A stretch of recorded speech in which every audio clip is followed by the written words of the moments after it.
That's Canadian steel. Tariff-free. Good evening, bonsoir, mes amis. C'est vraiment un plaisir d'être ici avec vous.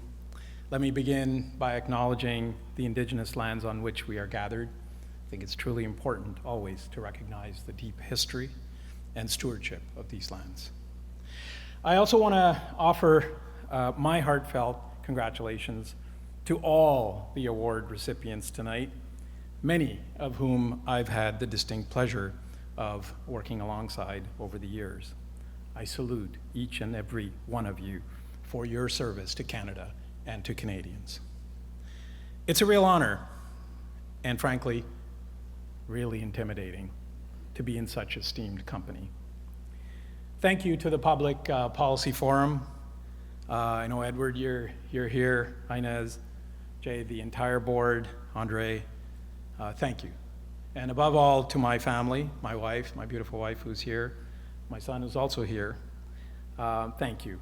I wouldn't be standing here today without your love and your support and your patience and perhaps perseverance through all those data, sexy data, conversations over dinners.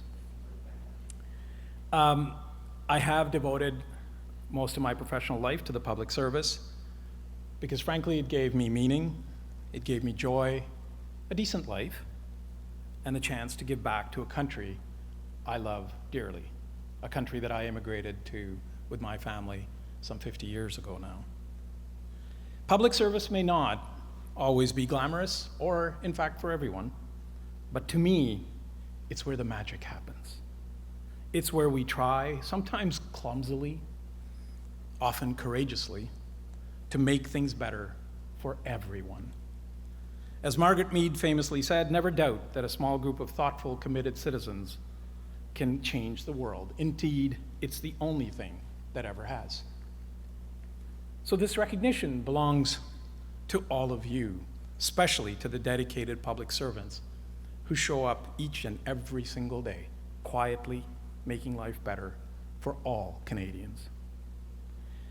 Much of my time was spent in the world of data and statistics. I did spend some time in the policy area in natural resources as well as with Health Canada. In fact, thalidomide was one of my files as well.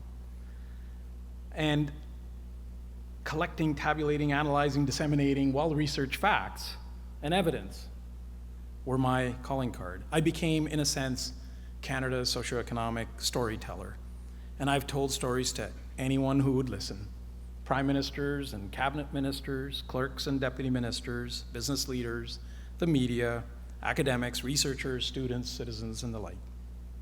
Sometimes it was an uncomfortable truth, but I always tried to let the data talk. There were a few dinner parties where I was only invited once. From Statistics Canada to the OECD, to the University of Alberta, to the Canada Public Service, School of Public Service, and on, and even at Harvard, I truly have been privileged to work with the very best. And here's the thing.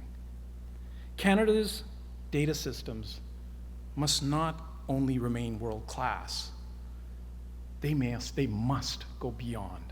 Not because we want bragging rights, but because data, facts, and evidence underpin everything we do. We make up just 0.5% of the world's population, and yet we punch well above our weight, and we must if we are to continue to the standard and quality of life that we enjoy. And to do that, we need data that reveal patterns and connections between housing, immigration, skills, demographics, productivity, growth, and inclusion. We need all of it. Because none of these things operate in isolation or in a vacuum. They are intricately connected. And in order to have impactful policy and program delivery, we must understand which levers move positive and equally negative outcomes. It's a competitive global landscape, and data, with it coming a deeper understanding, must be our competitive advantage when negotiating across the table with a shrewd adversary. As we remove barriers across jurisdictions, we must share data in responsible ways. With better data, we see more clearly. Timely data allows us to see faster and in turn to act and react in a timely manner. When we understand these connections, we can make more efficient and, with our precious resources, target those pressing needs. 2017, 2018 was the first time that we actually did the first in the world survey on putting a value to data in this country. Never been done in the world.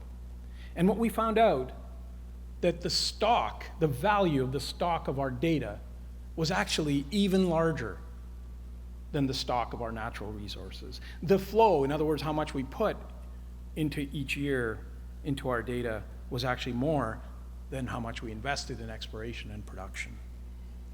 We must build out our data infrastructure just as we do our physical infrastructure.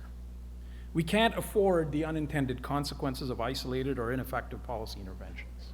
We need conscious, transparent decision-making, policies based on facts, with clear performance indicators and an openness to course correct in real time when needed.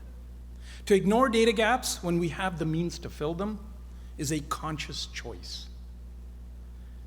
And often, it's a policy choice that leaves certain voices unheard and regions of our country and sectors of our economy in the dark.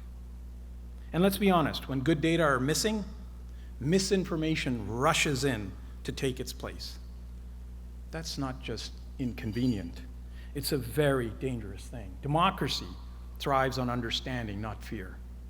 As Carl Sagan put it, we live in a society exquisitely dependent on science and technology, in which hardly anyone knows anything about science and technology. Today's digital economy is dependent upon quality and timely data. We must enable policymakers, citizens, and businesses to be far more data literate in a digital age. We must invest in our data infrastructure, responsibly harness AI, and govern ethically if we are to earn the trust of citizens and our institutions. Good data and evidence must not be an afterthought, but a foundational piece of good governance and policymaking. After all, would you drive a sports car without a dashboard and rely on instinct, anecdotes, or opinions? Sure, looks cool until you crash. Bad data leads to bad policy. Good data builds trust. And goodness knows we could all use a little bit more of that these days. Good data won't solve everything, but I can promise you this, we can't do much good without it. An effective policymaker must then equally be a competent and responsible data steward. So I leave you with the following thoughts. I know a place where ideology trumps facts. Canada must not be that place. I know a place where misinformation and disinformation is shaping public sentiment and even political discourse. Canada must not be that place. I want a place where good facts and evidence guides decisions and policymaking. Canada must be that place.